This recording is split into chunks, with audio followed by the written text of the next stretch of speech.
Welcome back to The Explainer. Today we're diving straight into the fascinating mechanics of market behavior. We're taking a journey that starts with the individual pricing decisions made by everyday businesses and zooms all the way out to the grand philosophical questions of societal fairness.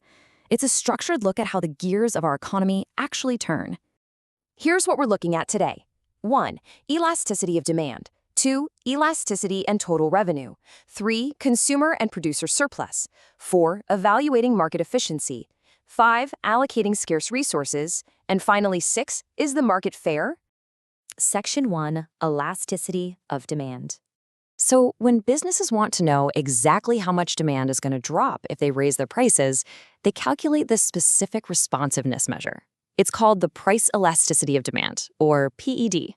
It's this brilliant, units-free way of figuring out if your customers are going to completely flee when you hike up the cost, or if they'll actually stick around. To calculate this, economists use what's known as the Midpoint Method. You just take the percentage change in quantity demanded and divide it by the percentage change in price. Now, the reason the Midpoint Method is the absolute gold standard here is because it gives you a standardized way to measure these percentage changes completely regardless of the direction of the price shift. So you get the exact same elasticity whether the price is going up or coming down. Pretty handy, right? All right, let's test this out with a quick scenario. Imagine a $2 price hike, say from $10 to $12, and that causes a 20-unit drop in demand, bringing sales from 100 units down to 80. Take a quick second to think about just how responsive those consumers are being.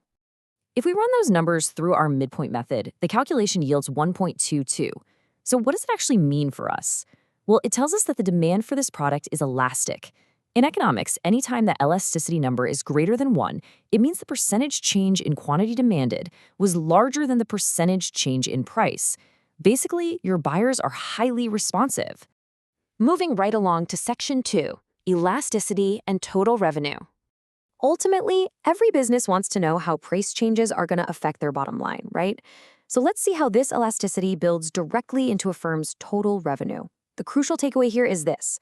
Cutting prices only brings in more money if your demand is highly responsive, meaning elastic. If your demand is elastic, a 1% price cut actually increases your quantity sold by more than 1%, so your total revenue goes up. But if your demand is inelastic, that exact same 1% price cut increases your quantity sold by less than 1%. In that case, dropping your price literally just means you're losing money. Let's apply this logic to another scenario from the sources, where a business tries to drive sales by dropping their price. They cut it from $20 down to $18. As a result, the quantity demanded shoots out from 200 units to 240 units. So the burning question, did their total revenue actually increase or decrease? The answer is an increase of $320. Let's break that down real quick. Before the price cut, selling 200 units at $20 each brought in $4,000. After the cut, selling 240 units at $18 each brings in $4,320. Because the demand was elastic, the total revenue increased, even with that lower price point. Section 3. Consumer and producer surplus. Now that we've got a handle on individual revenue, let's zoom out and look at how value is generated in the broader market. This perfectly illustrates market surplus, looking through the lens of a pizza market. Take Lisa, for instance. The market price for a slice of pizza is $1. But Lisa actually values her 10th slice at $2. Because she only pays $1 for something she values at $2, she gains a $1 consumer surplus. Now, on the production side, we have Max. Max is perfectly willing to produce his 50th pizza for a marginal cost of $10, but the market price he sells it for is $15, so he walks away with a $5 producer surplus. This is literally the magic of voluntary exchange. Both the buyer and the seller walk away feeling like they won.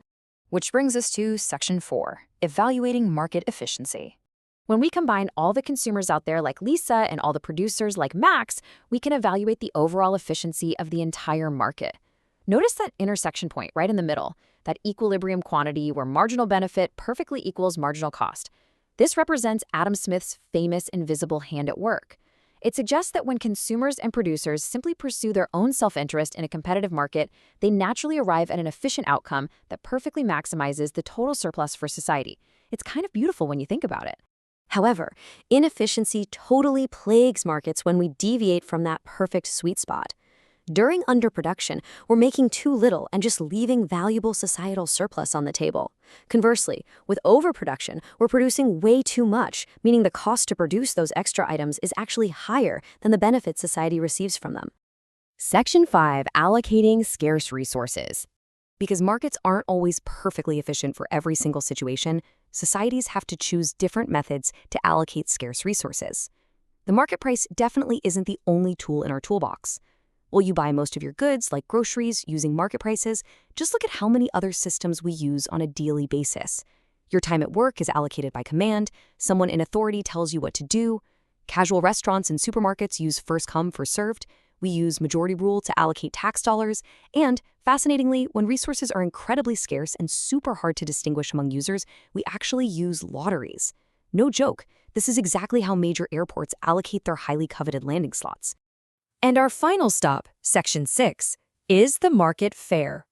We know markets can be highly efficient, but evaluating whether they're actually fair reveals a major philosophical divide between two main camps. On one side, we have utilitarianism, which operates on the core principle that it's not fair if the result isn't fair. Utilitarians argue that because a dollar brings way more happiness to a poor person than a rich person, true fairness and maximum societal happiness actually requires an equal distribution of income. But on the other side, we have the framework of philosopher Robert Nozick, who argued that it's not fair if the rules aren't fair. In his view, fairness isn't about equal income at all, it's about equal opportunity. As long as the state protects private property and that property is only transferred through voluntary exchange, then whatever results from the market is inherently fair. As we wrap up this explainer, I really want to leave you with this to ponder. We've seen how elasticity drives revenue, how surplus is created, and how that invisible hand pushes for maximum efficiency. But if a perfectly efficient market is fundamentally at odds with human equality in its outcomes, is that market truly a success? Or are fair rules and equal opportunity literally all we can ask of an economic system? Thank you so much for joining me on this journey from micromath to macro philosophy.